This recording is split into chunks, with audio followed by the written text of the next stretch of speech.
નમસ્કાર. આજે છે 27 માર્ચ એટલે કે વિશ્વ રંગભૂમિ દિવસ. તો આ ખાસ પ્રસંગે ચાલો ને આપણે સૌ સાથે મળીને ગુજરાતી રંગમંચના શાનદાર ઇતિહાસ અને એના સમૃદ્ધ વારસાની એક મજાની સફર કરીએ. ચાલો આ કલાના સાગરમાં એક ડૂબકી મારીએ. અને આપણી આ સફરની શરૂઆત કરવા માટે ઘની દઈવાલાની આ પંક્તિઓથી વધુ સારું શું હોઈ શકે? ઊભા છીએ તખ્તાના પીળા પ્રકાશે, ઢળી પણ પડીશું તો અભિનય ગણાશે. વાહ! આ શબ્દોમાં જ તો રંગમંચનું આખું રહસ્ય છુપાયેલું છે. અહીં દરેક પળ એક પરીક્ષા છે, અને જો ભૂલ થાય તો પણ એ અભિનયનો જ એક ભાગ બની જાય છે. આ જ તો છે કલાકારનું સમર્પણ અને કલાની ખુમારી. હવે આ દિવસ આખી દુનિયામાં કેમ ઉજવાય છે? વેલ, એની પાછળ પણ એક કારણ છે. વાત છે 1961ની, જ્યારે આંતરરાષ્ટ્રીય રંગમંચ સંસ્થાને આ દિવસની ઉજવણી શરૂ કરી. અને એમનો હેતુ બસ એટલો જ હતો કે આખી દુનિયામાં નાટ્યકલાનું મહત્વ વધે અને લોકો એને વધુને વધુ માણે. તો આજે આપણે કઈ કઈ વાતો કરવાના છે? જુઓ, પહેલાં તો આપણે જોઈશું કે રંગમંચ કેવી રીતે જીવનની એક કસોટી છે. પછી વાત કરીશું ગુજરાતી રંગભૂમિના ઉદયની. ત્યાર પછી રંગમંચ પર સમય સાથે કેવા પરિવર્તનો આવ્યા એ જાણીશું. અને હા, આજના પડકારો અને પ્રયાસો પર પણ એક નજર નાખીશું. અને છેલ્લે સંસ્કૃતિના જીવંત હૃદય તરીકે રંગમંચનું શું મહત્વ છે એ સમજીશું. તો ચાલો શરૂ કરીએ આપણા પહેલા મુદ્દાથી. રંગમંચ જીવનની કસોટી. આ એક બહુ ઊંડો વિચાર છે, ખરું ને? કે આખી દુનિયા જ એક સ્ટેજ છે અને આપણે બધા એના કલાકારો. તમને ખબર છે, આ જે વિચાર છે ને કે દુનિયા એક રંગમંચ છે, એના મૂળ તો આપણા પ્રાચીન ગ્રંથો વેદ ઉપનિષદોમાં જોવા મળે છે.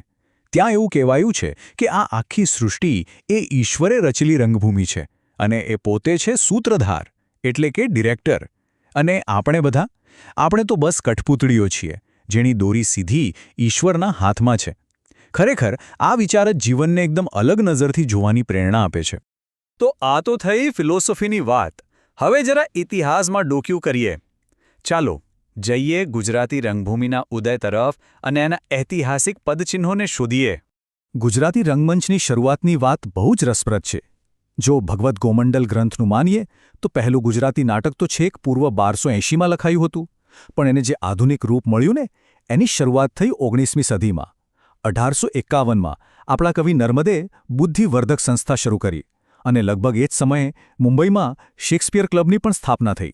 આ બધી ઘટનાઓએ ગુજરાતી રંગમંચનો મજબૂત પાયો નાખ્યો. તો આ જે 19મી સદીનો સમય હતો, એને જ આપણે ગુજરાતી રંગભૂમિનો જન્મકાળ કહી શકીએ. અને એ સમયની એક ખાસ વાત એ હતી કે સ્ટેજ પર સ્ત્રીઓ કામ નહોતી કરતી, એટલે સ્ત્રી પાત્રો પણ પુરુષો જ ભજવતા. વિચાર તો કરો. પછી તો ધીમે ધીમે જેમ જેમ સમય વીતતો ગયો, રંગમંચનું મહત્વ વધતું ગયું અને એ લોકોમાં ખૂબ જ લોકપ્રિય થતું ગયું. હવે જેમ કહેવાય છે ને કે પરિવર્તન એ સંસારનો નિયમ છે, તો એ રંગમંચને પણ એટલો જ લાગુ પડે છે. ચાલો જોઈએ કે સમયની સાથે રંગમંચ પર કેવા પરિવર્તનના પવનો ફૂંકાયા અને આ શાશ્વત કલાનો વિકાસ કેવી રીતે થયો. અને આ બદલાવ જુઓ તો ખરા.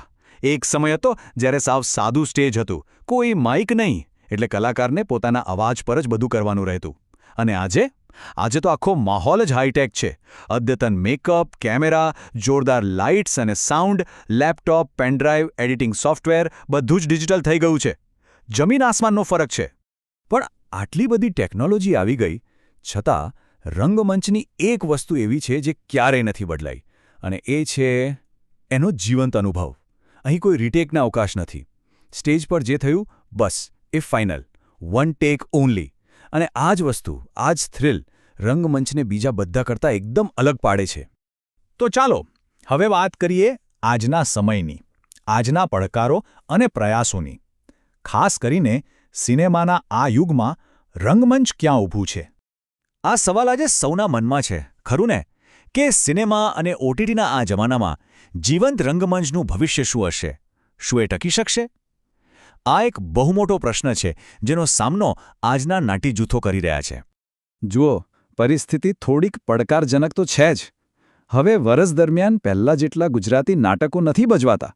એવું લાગે કે જાણે સિનેમાના આવવાથી નાટકોનો યુગ પૂરો થઈ રહ્યો છે. પણ હજી આશા જીવંત છે. અને એ આશા કોણ છે? એવા સમર્પિત કલાકારો અને નાટ્ય મંડળીઓ જે આજે પણ આ કલાને શ્વાસ આપી રહ્યા છે. ખાસ કરીને ગામડે ગામડે જઈને શેરી નાટક ભજવનારા કલાકારો એ લોકો આ પરંપરાને ખરા અર્થમાં જીવંત રાખી રહ્યા છે.